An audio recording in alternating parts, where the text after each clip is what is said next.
ప్రపంచంలో మీరెక్కడున్నా మీ పేరుతో పూజలు హోమాలు నిర్వహించబడును. వేద మందిర్. ఓం గం గణపతయే నమః. స్వర్ణలక్ష్మి నమస్తే అస్తు. పరబ్రహ్మ స్వరూపిణి రాజ్యం దేహి ధనం దేహి సర్వకామాంచ దేహి మే.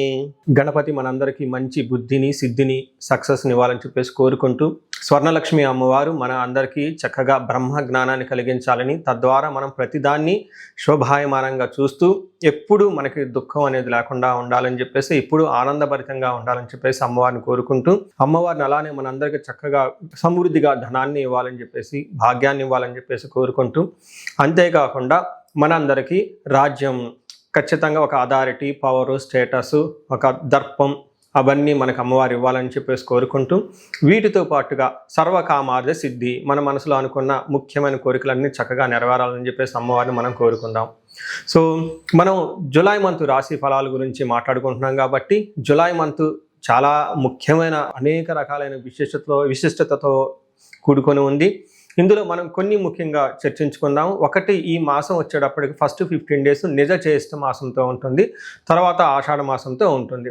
ఈ జ్యేష్ఠ మాసంలో చాలా వరకు పెళ్ళిళ్ళు, ముఖ్యమైన కార్యక్రమాలు ఉన్నాయి. వీటితో పాటుగా ఎప్పుడైతే ఆషాఢ మాసం స్టార్ట్ అవుతుందో ఇందులో చాలా చాలా ముఖ్యమైన పనులు అయితే ఖచ్చితంగా ఉన్నాయండి. ఒకటి మనం చూసుకుంటే గురుమూఢమి స్టార్ట్ అవుతుంది.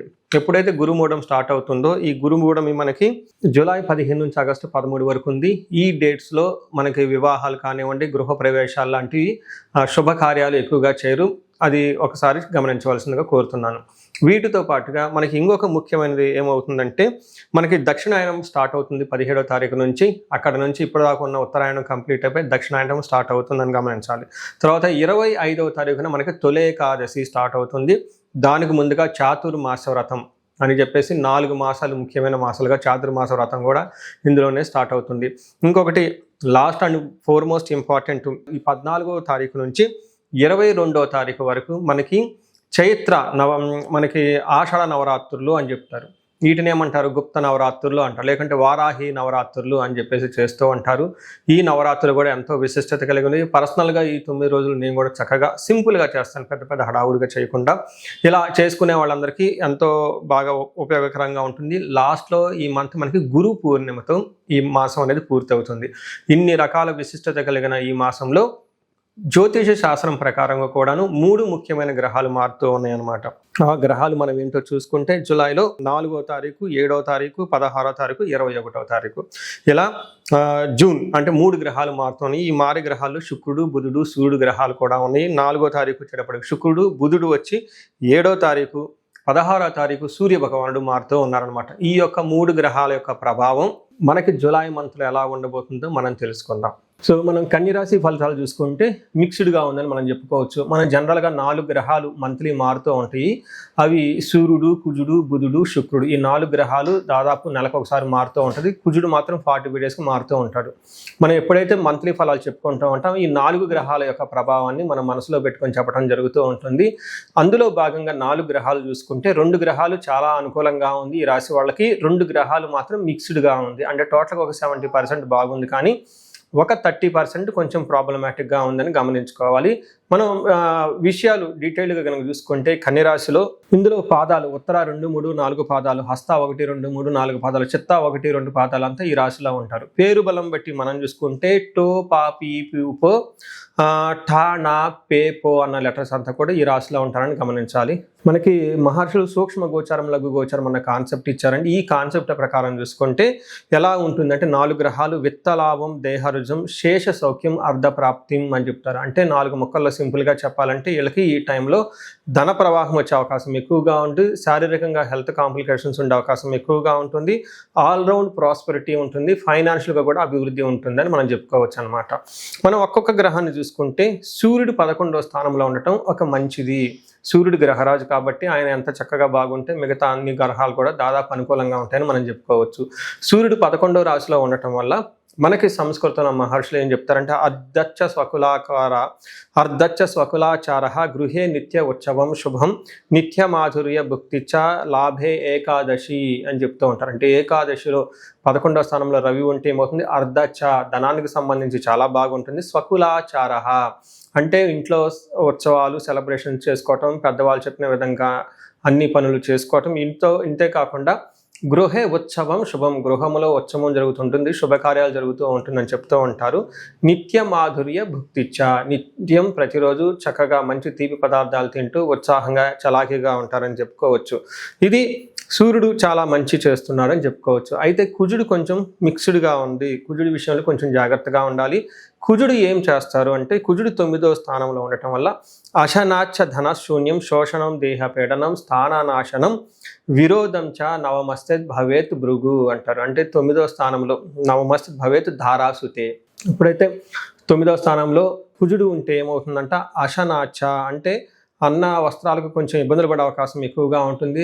దేహ శోషణం, శారీరకంగా ఫిజికల్గా కొంచెం టైర్డ్నెస్ అయ్యే అవకాశం ఎక్కువగా ఉంటుంది. స్థాననాశనం, విరోధం, గొడవలు పడే అవకాశం ఎక్కువగా ఉంటుంది. అంతేకాకుండా మీకున్న పదవిలో కానివ్వండి, పొజిషన్లో కానీ అవమానాలు జరిగే అవకాశం ఎక్కువగా ఉంటుంది. కొంతమందికి కుజుడు సరిగా లేకపోతే జాబులు పోయే అవకాశం కూడా ఎక్కువగా ఉంటుంది. కొంచెం ఇబ్బంది, మీ స్టేటస్ స్థితి గతిలో కొంచెం ఇబ్బంది పడే అవకాశం ఉంటుందని గమనించుకోవాలి. అయితే బుధుడు 10వ స్థానంలో ఉండటం వల్ల ఉద్యోగంలో చాలా చక్కగా బాగుంటుంది, పదోన్నతి ఉంటుంది, శాంతి ఉంటుంది, జయప్రదంగా ఉంటుంది, ధన ప్రవాహంగా కూడా ఉంటుందని గమనించుకోవచ్చు. అయితే వీళ్ళకి 12వ స్థానంలో శుక్రుడు ఉండటం ఇది మిక్స్డ్ రిజల్ట్ని ఇస్తుందని చెప్పుకోవచ్చు. శాస్త్రపీడం, చోరబాధ, అతిక్రయం, మహాద్భయం, కృషి రవ్యాధి సర్వ విఘ్నం స్యాత్. ద్వాదశకే ద్వాదశకే భృగో అంటారు. అంటే 12వ స్థానంలో శుక్రుడు ఉండటంలో సంస్కృత గ్రంథాల్లో ఏం చెప్తారంటే, కృష్యాది సర్వ విఘ్నం స్యాత్. వ్యవసాయం చేసిన, బిజినెస్ చేసిన అందులో ఆటంకాలు కలుగుతూ ఉంటాయని చెప్పుకోవచ్చు. మహాద్భయం, కొంచెం భయం కలిగే అవకాశాలు ఎక్కువగా ఉంటాయని చెప్పుకోవచ్చు. అయితే ఇక్కడ శుక్రుడు ఏదైనా లగ్జరీ ఐటమ్స్ కొనాలన్నా, లగ్జరీ హోటల్స్కి వెళ్ళే అవకాశము, ట్రిప్కి వెళ్ళే అవకాశాన్ని కలిగిస్తూ ఉంటారు. ఒక రకంగా చెప్పాలంటే చక్కగా విలాసవంతమైన జీవితానికి డబ్బులు ఖర్చు అవకాశం కూడా ఉంటుందని గమనించుకోవచ్చు. సో చూసారు కదండి, ఈ రాశి వాళ్ళకి కొంచెం మిక్స్డ్గా ఉంది అని మీరు గమనించుకోవాలి. కొన్ని విషయాల్లో బాగుంది కూడాను, ఎక్కడెక్కడ కొంచెం ప్రతికూలంగా ఉందో ఆ విషయాల్లో కొంచెం మీరు ఆలోచించుకొని నిదానంగా డెసిషన్ తీసుకుంటే చాలా బాగుంటుంది. నెక్స్ట్ మనకి నక్షత్రాల ప్రకారం కూడా చూసుకుంటూ ఉంటాం.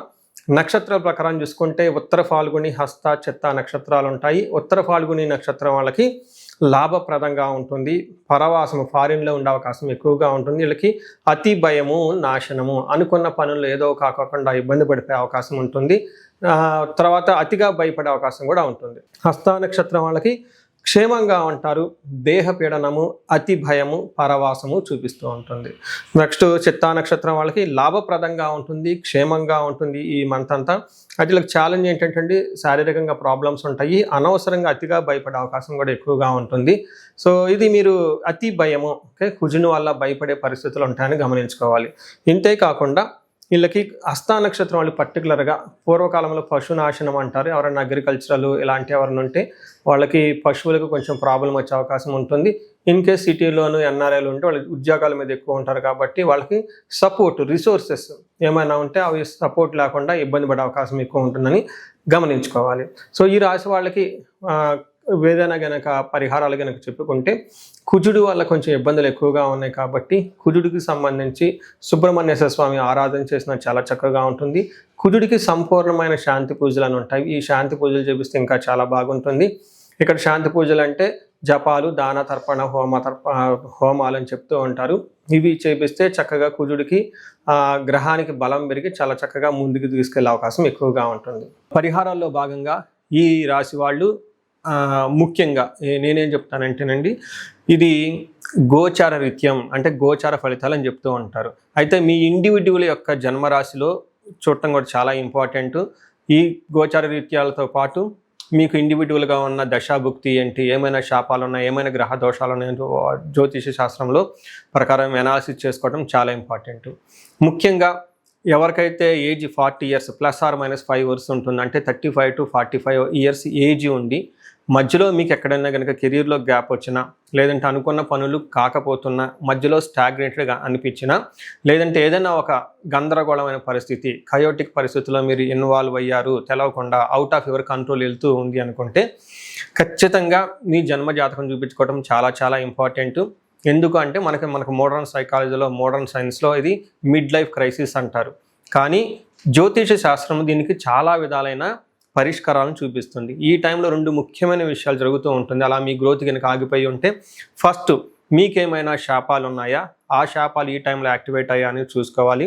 రెండోది, ఈ టైంలో మీకు నడుస్తున్న దశాభుక్తుల యొక్క గ్రహాల యొక్క ఏమైనా దోషాలు ఉన్నాయా, ఈ 2 కారణాలు ఏంటో తెలుసుకొని వాటికి సంబంధించిన విశ్లేషణ చేసుకొని చక్కటి పరిష్కారాలు చేసుకొని పరిహారాలు చేసుకుంటే లైఫ్ 10 అంతలు ముందుకెళ్ళే అవకాశం ఎక్కువగా ఉంటుంది. నా దగ్గరకు వచ్చే క్లయింట్స్లో ఎక్కువగా ధనానికి ఇబ్బంది పడుతున్న వాళ్ళు స్వర్ణలక్ష్మి విశేష హోమం చేయించుకుంటూ ఉంటారు. శత్రు బాధలు విపరీతంగా ఉన్నవాళ్ళు మనకు వచ్చేటప్పుడు చండీ హోమం చేయించుకుంటూ ఉంటారు. వీటితో పాటుగా ఎవరికైనా హెల్త్ బాగలేకపోతుంటే ఆయుష్ సూక్త్యం, మహామృత్యుంజయ హోమం చేయించుకుంటూ ఉంటారు. భార్యాభర్తల కోసం అన్యోన్య దాంపత్య పాశుపత అభిషేకము లేదా విశ్వావసు గంధర్వరాజ హోమము ఇవన్నీ చక్కగా చేయించుకుంటూ ఉంటారు.